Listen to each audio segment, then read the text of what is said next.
Gloire à Yeshua Amashia, le Dieu de gloire, le Dieu tout-puissant, celui qui a accepté d'être notre substitut, notre remplaçant à la croix de Golgotha, et par qui désormais nous avons la rémission de nos péchés, mais nous avons surtout la rédemption, le rachat éternel. C'est lui qui nous garantit un avenir éternel. Nous voulons en toute occasion lui dire merci et lui exprimer notre reconnaissance. La Bible dit dans le psaume chapitre 25, le verset 24 et le verset 14, pardon, c'est un verset auquel nous sommes habitués maintenant. Il est dit que Dieu confie ses secrets à ceux qui le craignent. L'intimité de Dieu est pour ceux qui le craignent. Tu es donc appelé à développer une intimité avérée, réelle, véritable avec le Seigneur Jésus. C'est ce à quoi nous sommes appelés, c'est ce à quoi tu es appelé. C'est Jésus dira dans Matthieu 6, 34, à chaque jour suffit sa peine. Et en anglais, il dit living one day at a time. Voilà, il faut vivre un jour en même temps. Pour dire qu'il ne faut pas se préoccuper de ce que nous ne pouvons pas faire. Mais nous devons, chaque jour que Dieu fait, nous laisser conduire par lui. D'autant qu'il est dit dans Hébreux chapitre 1, verset 7, et je vous invite à lire ça avec vous. C'est le même passage se trouve aussi dans le psaume chapitre 104 et le verset 4, psaume 104, verset 4, c'est la même chose. Il est dit, Dieu utilise ses anges comme des vents et ses serviteurs comme des flammes de feu. C'est-à-dire, en fait, dans l'Ancien Testament, nous disons que l'ange de l'Éternel est venu et il allait donner telle promesse, faire telle promesse à telle personne. L'ange Gabriel est allé dans le Nouveau Testament pour voir Marie et pour lui annoncer la naissance de Jésus. Donc Dieu visite les humains par les anges et les anges qui prennent des formes humaines. Mais ici, il est dit que Dieu là, il fait de ses anges comme des vents et ses serviteurs comme des flammes de feu. Il a eu une tragédie aux États-Unis, au Texas, je crois, et les gens étaient un camp, et ce camp a été démantelé malheureusement par de l'intempérie. Mais il est dit qu'il y a une dame, une fille, une femme qui a été retrouvée 32 km plus loin, emportée par le vent. Et elle est allée se loger dans un arbre. Mais ce vent, vous croyez que c'est quoi? Ce vent, c'est l'ange de l'Éternel. Il faut que tu comprennes, il faut que tu discernes. Il y a certainement des choses que tu as vues, peut-être même des obstacles que tu as rencontrés. Et ces obstacles ont fait que tu t'es découragé. Tu n'as pas discerné qu'en réalité, c'était des anges de Dieu qui agissaient de cette manière. Dieu utilise ces anges et ces anges se transforment en feu, en vent, et puis se transformer certainement en inondation, en crue, lorsqu'il y a une crue. Donc il faut que tu comprennes, tu discernes. Notre Dieu est un Dieu de miracles. C'est pour ça qu'il est dit dans Zacharie chapitre 4, verset 6, ce n'est ni par la force, ni par l'intelligence, mais c'est par mon esprit. Il faut que tu comprennes que Dieu, là, il veut agir en ta faveur, il veut agir en notre faveur, mais au moyen de son esprit à lui, au moyen, j'allais dire, de ses moyens. C'est ce que Dieu veut utiliser qu'il utilise. Ce matin, nous allons parler d'un sujet que j'ai intitulé « Membres les uns des autres ». Membres les uns des autres. Notre texte de base, c'est Éphésiens chapitre 4, du verset 23 au verset 27.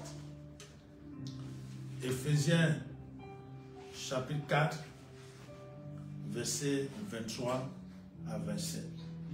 Nous allons lire ce passage dans la version Parole vivante. Parole vivante. Éphésiens chapitre 4, verset 23 à 27. Il est dit au verset 23, il faut que l'inspiration de vos pensées soit renouvelée, que votre cœur soit transformé et toute votre attitude mentale et spirituelle changée. Je relis le verset 23. Il faut que l'inspiration de vos pensées soit renouvelée, que votre cœur soit transformé et toute votre attitude mentale et spirituelle changée. Verset 24. Habillez-vous de neuf, mettez les vêtements propres de la vie nouvelle dont Dieu a créé le modèle à son image.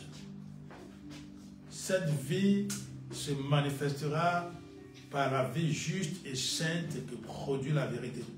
Verset 25, c'est pourquoi défaites-vous du mensonge, rejetez tout faux semblant, que chacun de vous aborde son prochain en toute vérité. Ne sommes-nous pas ensemble membres les uns des autres dans le même corps? Alors c'est ce verset-là qui a inspiré le thème. Ne sommes-nous pas ensemble membres les uns des autres dans un même corps? Verset 26. Si vous vous emportez, ne commettez pas le péché. Ne laissez pas le champ libre à la colère et que votre ressentiment s'apaise avant la nuit. Dans l'autre, il dit que le soleil ne se couche pas sur votre colère. Je vais le relire. Si vous vous emportez, ne commettez pas de péché, ne laissez pas le champ libre à la colère et que votre ressentiment s'apaise avant la nuit. Verset 27. Ne prêtez pas l'oreille aux diffamateurs et n'en trouverez pas la porte aux démons. Ne lui donnez aucune prise sur vous. Voilà. Ne prêtez pas l'oreille aux diffamateurs. Les diffamateurs, c'est le diable, c'est Satan, c'est l'ennemi. Ne prêtez pas l'oreille aux diffamateurs et n'en trouverez pas la porte aux démons. Ne lui donnez aucune prise sur vous. C'est un passage fondamental parce qu'il est extrait de la lettre, de l'épître, de la longue lettre que Paul a adressée aux Éphésiens. Au-delà des Éphésiens, c'était tous les chrétiens, tous ceux qui avaient rencontré Christ et qui l'ont accepté comme Seigneur et Sauveur personnel. Parce qu'après la lecture chez les Éphésiens, la lettre a continué. C'était une lettre séculaire. Et donc, nous sommes concernés. J'allais dire au plus haut degré. Il s'agit ici de la vie chrétienne véritable. Parce que celui qui est devenu chrétien d'ici de Christ, ça veut dire qu'il a quitté un état pour camper un autre état. Et ici, l'image qui est prise, c'est les vêtements déchirés, des haillons, des hardes, des vêtements déchirés dont on se débarrasse et puis mettre des vêtements nouveaux. Lorsque vous lisez Louis Gon, il est parlé du vieil homme et de l'homme nouveau. Le vieil homme et l'homme nouveau. Le vieil homme caractérise notre nature dont il est parlé dans Galates chapitre 5. La chair, ce qu'on appelle la chair. Et l'homme nouveau caractérise la vie de Christ Jésus. Nous devons nous débarrasser du vieil homme et revêtir l'homme nouveau pour montrer que nous sommes véritablement en Christ Jésus. Alors pourquoi membres les uns des autres? Nous trouvons dans 1 Corinthiens chapitre 12, 24 à 25, 1 Corinthiens chapitre 12, 24 à 25, nous allons le lire, sinon arrêter. Il faut lire 1 Corinthiens chapitre 12, verset 12 à 25. Mais pour illustrer cela, nous allons lire le verset 24 à 25. 1 Corinthiens, le chapitre 12, verset 24 à 25. Dieu a fait de notre corps un ensemble harmonieux dans lequel il a disposé les différentes parties de manière à donner une fonction essentielle aux organes les plus humbles, afin qu'on honore davantage ceux qui manquent naturellement d'honneur. Verset 25, il voulait par là éviter toute division dans le corps et donner aux différents membres le champ de leur solidarité réciproque, que chacun d'eux ait le souci des autres et leur témoigne une égale sollicitude. Membres les uns des autres évoquent la solidarité agissante.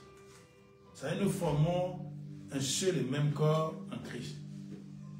Et l'illustration que Paul en fait ici, lorsque vous lisez 1 Corinthiens chapitre 12, verset 12 à 25, vous allez voir qu'il parle des yeux, des oreilles, etc. Alors, il montre que si les yeux sont malades, ou bien si les oreilles sont malades, ou bien si le pied est malade, et que la main se dit, comme c'est pas moi, je m'en occupe pas. Ou bien si les yeux sont malades, et que les oreilles se disent, bon, de toute façon, c'est pas moi qui suis malade, je m'en occupe pas. Ah, quelle aberration, parce qu'en réalité, ils forment un même système. Et ils ne peuvent pas se désolidariser les uns des autres. Il en est de même pour une communauté chrétienne, pour la vie chrétienne. Les chrétiens formant un seul corps, le corps de Christ, ne peut pas se désolidariser les uns des autres en cas de cas. D'ailleurs, je profite de cette occasion pour féliciter et dire toute mon affection, mon admiration à monsieur et madame Adon, Kwaduma, qui ont convoyé en Juste Noces hier samedi 12. Je prie que le Seigneur les bénisse abondamment. Je félicite aussi Léo et Manuela et son époux, ainsi que tous les couples qui se sont constitués hier. Que le Seigneur vous bénisse abondamment. Et sachez que vous êtes entrés dans une solidarité agissante. Ça veut dire tout ce qui concerne l'autre, tout ce qui concerne l'un, j'allais dire, concerne l'autre. Et c'est pour cela qu'il faut comprendre, vous êtes membres l'un de l'autre. Et vous devez ainsi agir pour la gloire de Dieu et pour votre propre bonheur. Donc, le disciple de Christ est appelé à se débarrasser des haillons, des vieux vêtements, qui peut l'empêcher de manifester la solidarité agissante, qui peut l'empêcher de manifester la joie, la paix, l'amour véritable. D'ailleurs, quand vous lisez le chapitre qui suit, 1 Corinthiens 13, Paul parle de l'amour. On dit que c'est l'hymne à l'amour. Nous devons comprendre une chose. Si tu ne peux pas marcher dans la solidarité avec les autres, si tu ne peux pas sentir que ce qui arrive à l'un t'arrive aussi, et que tu veux marcher de façon délibérée en ignorant les problèmes de l'autre, ça que tu ne fais pas ce que Christ te demande de faire. Parce qu'en réalité, nous sommes membres les uns des autres et nous sommes appelés à glorifier le Seigneur par notre vie, à nous assister les uns les autres. Il y a un point qui me paraît très essentiel ici. Dans le verset 25, il est dit « Défaites-vous du mensonge, débarrassez-vous du mensonge, rejetez tout faux semblant, que chacun de vous aborde son prochain en toute vérité. » Oui, c'est ce qui manque parfois dans les relations entre les êtres humains. Il y a l'hypocrisie, le mensonge à court. Si tu mens à ton frère, si tu mens à ta soeur, comment veux-tu qu'il s'occupe de toi, qu'il sache ce dont tu souffres et puisse te venir en aide? Il faut que tu puisses vivre selon le modèle que Dieu a créé. Et le modèle que Dieu nous a donné, c'est la vie de Christ sur la terre. Il est dit au verset 24, cette vie se manifestera par la vie juste et saine qui produit la vérité. Si tu ne marches pas selon la vérité, bon, évidemment, tu seras appelé à faire du faux partout où tu es. En toutes circonstances, tu feras du faux. Et en faisant du faux, c'est que toi-même, tu n'as pas envie d'être libéré. Tu n'as pas envie de connaître le succès. Dis-toi que tu dois être solidaire et transparent. C'est ainsi que le Seigneur peut permettre à les gens de te secourir, de te détacher. L'homme nouveau, c'est la vie de Christ. Le nouveau vêtement que tu dois porter, c'est la vie de Christ. Et ainsi, nous sommes appelés porteurs de la parole de vie. Si tu ne vis pas selon la vie de Christ, comment tu peux attirer les autres à toi? Si tu mènes ta vie comme tu veux, comment tu peux attirer les autres à toi? Comment tu peux être appelé porteur de la vie, porteur de la parole de vie? Philippiens chapitre 2, verset 16. Il faut que tu revêtes l'homme nouveau. Il faut que tu te laisses conduire par le Seigneur. Parce que en ayant revêtu l'homme nouveau, aucune flèche ne pourra t'atteindre. C'est ça qu'il faut comprendre. Lorsque nous sommes dans le corps de l'homme nouveau, c'est-à-dire si nous vivons conformément à la parole de Dieu, Christ lui-même dit, selon la version parole vivante, dans Galates chapitre 2, verset 20, il dit que c'est lui-même qui reproduit sa vie en nous. Si Christ reproduit sa vie en nous, ça veut dire que l'ennemi a beau tourner autour de nous, comme il a dit, le lion rugissant qui tourne autour de nous, cherchant qui dévorer. Il a beau tourner autour de nous, il ne peut pas nous atteindre. Parce que nous sommes cachés dans le nom de Jésus qui est une forte tour. Proverbe chapitre 18, verset 10. Et cette forte tour est une tour qui est imprenable. Et parce que le nom de Jésus est tout puissant. Dans Colossiens chapitre 3, verset 3, le nom de Jésus, c'est dans ce nom-là que nous sommes cachés. Christ est caché en Dieu et nous sommes cachés en Christ. Il faut que tu comprennes cela. Cache-toi en Christ. Pour se cacher en Christ, il faut marcher comme lui le demande. Il faut marcher conformément à sa volonté. Tu verras que caché en Christ, les flèches que décochent les hommes ne t'atteindront jamais. Je ne dis pas qu'ils ne vont pas t'attaquer. Les hommes vont t'attaquer, mais jamais ne te rendent.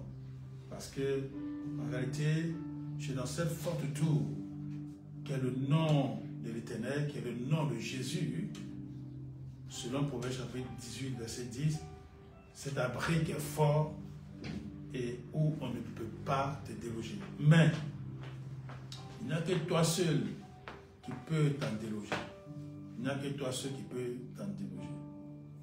La Bible t'exhorte à pouvoir te cacher dans cette tour. Nous allons lire pour cela Galates, chapitre 5 et le verset 17. Galates, chapitre 5, verset 17. Il est dit dans Galates, chapitre 5, verset 17, « Votre ancienne nature, avec ses désirs égoïstes, se rebiffe contre l'esprit. Les aspirations de votre être irrégénéré, c'est-à-dire qui n'a pas été transformé, se dressent sans cesse contre l'être spirituel. Mais l'esprit, de son côté, s'oppose à la volonté naturelle de l'homme. Ces deux forces antagonistes, c'est-à-dire opposées, sont constamment en conflit, chacune d'elles luttant pour subjuguer votre volonté. Elles influencent sans cesse vos désirs. C'est pour cela que vous n'arrivez pas à mettre vos résolutions à exécution et que vous n'êtes pas libre de faire ce que vous aimeriez. » Paul fait ce reproche-là aux Galates. C'est ça la tentation. Dans la tentation, il y a deux forces opposées, deux forces antagonistes. Il y a Satan et puis Dieu. Il y a l'esprit de Dieu et l'esprit du diable qui cherchent à nous attirer chacun dans son camp pour faire de nous son allié. La parole de Dieu te dit, te montre réellement ce que c'est. Si vous lisez tout le chapitre de Galates 5, il est parlé des œuvres de la chair, il est parlé des œuvres de l'esprit. Je vous encourage à le lire pour que vous puissiez comprendre le combat qui se mène et qui a comme cible votre âme. Votre âme. C'est très important. Christ a dit que nous devons en toute occasion renoncer à nous-mêmes. Voilà. C'est ça les aspirations de la chair dont il est parlé ici, de la nature irrégénérée dont il est parlé dans Galates chapitre 5, verset 17. Nous avons toutes sortes d'humeurs, nous avons toutes sortes de comportements, de désirs, mais nous sommes appelés à renoncer à nous-mêmes. Nous allons lire le chapitre où Christ en parle, c'est Matthieu chapitre 16 et le verset 24. Matthieu chapitre 16, le verset 24. Si quelqu'un veut être mon disciple et marcher avec moi, qu'il renonce à tous ses droits sur lui-même, qu'il se charge de sa croix et qu'il marche sur les traces de mes pas. Christ est celui qui a fait face à beaucoup d'adversité, mais qui s'en est sorti parce qu'il voulait absolument accomplir la volonté de Dieu. Si nous désirons accomplir la volonté de Dieu, nous serons vainqueurs sur toute la ligne. Donc c'est à toi de demeurer à l'école de Christ. C'est à toi de faire comme Christ. Demeurer à l'école de Christ te met à l'abri de, j'allais dire, d'être atteint par les flèches de l'ennemi. Nous devons nous efforcer à plaire à Dieu. C'est ce qu'il nous a dit dans Ephésiens chapitre 5, verset 10. Parce que Dieu lui-même nous en a donné le pouvoir. Dieu nous a donné le pouvoir de tout faire pour lui plaire. Nous allons lire pour cela 2 Pierre chapitre 1 et le verset 3. 2 Pierre le chapitre 1 le verset 3. 2 Pierre 1, 3, il dit: par sa puissance, Dieu nous a donné tout ce qu'il faut pour accéder à la vie véritable et pour vivre dans l'attachement à Dieu. En effet, il nous a fait connaître celui qui nous a appelés à partager sa propre gloire et sa puissance. C'est-à-dire, Dieu nous a fait connaître Jésus. Il est dit que nul ne peut connaître Jésus si ce n'est pas le Père qui l'attire à lui. Donc, Dieu, par son esprit, nous attire à Christ. Mais il nous appartient de marcher conformément à sa volonté. Il nous appartient de nous efforcer de faire ce qui lui plaît. Nous avons pour cela la parole de Dieu et les promesses sur lesquelles nous devons nous appuyer. Oui, la parole de Dieu est là. Ces promesses sont là. Parfois, notre faiblesse, sinon notre faute, c'est de ne pas nous appuyer, sinon suffisamment, de ne pas nous appuyer suffisamment sur les promesses et la parole de Dieu. Si quelqu'un me dit qu'il est avec moi et que personne ne peut me vaincre, pourquoi moi j'aurais peur? Si quelqu'un me dit qu'il est le chef de toute autorité, de toute puissance, pourquoi moi j'aurais peur? Je dois faire confiance à la parole. Parce qu'il a dit que sans la foi, Hébreux 11:6, sans la foi, il est impossible d'être agréable à Dieu. Parce qu'il faut que celui qui s'approche de Dieu croit qu'il existe et qu'il récompense ceux qui le cherchent. Donc nous avons la parole de Dieu, nous avons ses promesses sur lesquelles nous devons nous appuyer pour vaincre. Pour que les habits déchirés soient complètement ôtés. Pour que nous dépouillions intégralement les habits déchirés et que nous revêtions ainsi les habits de l'homme nouveau pour la gloire de Jésus. Nous allons lire pour cela Éphésiens, le chapitre 6, le verset 17. Éphésiens, le chapitre 6, le verset 17. Il est dit dans Éphésiens 6, 17, prenez le cadre du salut ainsi que l'épée de l'esprit, c'est-à-dire la parole et les promesses de Dieu. Il faut que tu aies l'épée de l'esprit pour combattre. Lorsqu'il y a des idées mauvaises qui te viennent en tête, dans la tentation, ou bien le fait de vouloir garder le ressentiment, dans ce que nous avons lu tout à l'heure dans Éphésiens, il nous est parlé, oui, je vais relire ça, le verset 6 nous dit: si vous vous emportez, ne commettez pas de péché, ne laissez pas le champ libre à la colère et que votre ressentiment s'apaise avant la nuit. Le ressentiment rend malade. Voilà, il y a ce qu'on appelle les maladies psychosomatiques qui sont en fait engendrées, produites par les sentiments, la colère, la nervosité, les rancunes, le ressentiment, etc. C'est pour ça que la Bible nous exhorte à nous en débarrasser, de ne pas perdre du temps, de ne pas mettre ça en nous, de ne pas nous accabler avec. C'est donc important. Je reviens donc dans Éphésiens chapitre 6, le verset 17. Nous avons pour nous la parole de Dieu et les promesses de Dieu sur lesquelles nous devons nous appuyer pour résister à l'ennemi. Philippiens chapitre 4, verset 7. Nous aimons lire ce verset-là. Philippiens chapitre 4, verset 6 à 7. Il est dit, n'entretenez aucun souci, en toute situation, exposez vos besoins et vos souhaits. J'aime beaucoup cette version parce que c'est clair. N'entretenez aucun souci, en toute situation, exposez vos besoins et vos souhaits à Dieu, en les lui faisant connaître dans vos prières. Il n'est pas dit dans certaines situations, mais il est dit en toute situation. Donc il faut que nous soyons encouragés à ne pas garder des parties de nos vies pour nous-mêmes et nous plaindre, ou regretter.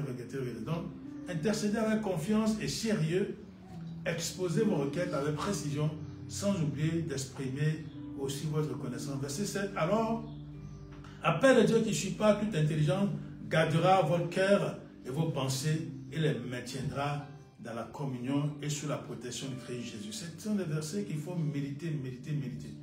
Pourquoi est-ce que nous inquiétions beaucoup? On s'inquiète beaucoup parce qu'en réalité, on s'inquiète beaucoup, nous inquiétons beaucoup parce qu'en réalité, on oublie, sinon on ne veut pas déposer au pied du Maître le fardeau que nous avons. Si nos cœurs doivent garder, nos pensées doivent garder en paix sous la protection du Christ Jésus, dans la communion avec lui, c'est que nous intercédons avec confiance. Si tu n'as pas confiance en lui, c'est évident que tu vas toi seul, toi-même, porter ton fardeau. Dans le livre, enfin, pour terminer, 2 Corinthiens chapitre 1 et le verset 20. 2 Corinthiens chapitre 1, verset 20. Il est dit dans 2 Corinthiens, le chapitre 1, verset 20, il est dit, le oui de Dieu, il est dit d'abord que Christ était le oui incarné. Le oui de Dieu a toutes ses promesses. Voilà. Dans 2 secondes, il est dit, toutes les promesses de Dieu sont accomplies en Christ. Christ est venu pour accomplir les promesses de Dieu. Le oui de Dieu a toutes ses promesses, c'est Christ. Il les a toutes accomplies. Tout ce que Dieu avait promis est devenu réalité en lui.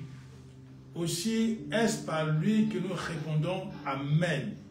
Ainsi soit-il à toutes ces promesses, afin que Dieu soit exalté et glorifié. Il ne faut plus tergiverser, il ne faut plus craindre, remettre tes soucis. Je ne sais pas la montagne que vaut tes soucis, que valent tes soucis, je ne sais pas. Je ne sais pas le volume de tes soucis, mais j'ai confiance en la parole qui me dit que ce Dieu-là, ce Jésus-Christ qui est Dieu véritable et vie éternelle, a accompli les promesses. C'est-à-dire qu'il te prend en charge. Il n'y a pas de soucis plus grands que lui. Il n'y a pas de besoin plus grand que lui. Donc, débarrasse-toi de tes haillons, de tes hardes. Débarrasse-toi de tes vieux vêtements. Les vieux vêtements, c'est tout ce qui est encore porté par ceux qui ne connaissent pas Christ. Voilà. Ils passent leur temps à se soucier, à craindre, à se lamenter, à courir de marabout en marabout, de féticheur en féticheur et tout, parce qu'ils n'ont véritablement aucune intimité avec Dieu. Et même, il y a des disciples de Christ qui ne développent pas leur intimité avec Dieu. Mais comment tu veux que Dieu te révèle ses secrets? C'est la communion avec lui qui te permettra de vaincre. Peut-être tu es dans un endroit où il y a une oppression démoniaque. Les gens voyant ton étoile et te pressent pour t'empêcher d'avancer. Et puis tu cèdes à leur provocation. Il y en a même peut-être qui se moquent de toi, qui te traitent de n'importe quoi. Il y en a même qui te critiquent, qui disent des choses que tu n'as jamais faites. Mais tout ça là, c'est en vue de te retrouver. Mais il faut que tu comprennes une chose. Dieu dit que tu seras toujours à la tête et jamais la queue. Saisis-toi de ces promesses. J'ai parlé des promesses de la parole. Saisis-toi de ces promesses et tu verras ce que Dieu va faire en ta faveur. Il a dit dans Luc 19 qu'il t'a donné le pouvoir d'écraser les serpents, les scorpions, toute l'armée du diable. Il faut que tu te mettes dans ces promesses-là. Tu te laisses emporter par ces promesses et tu verras la gloire de Dieu. Amen.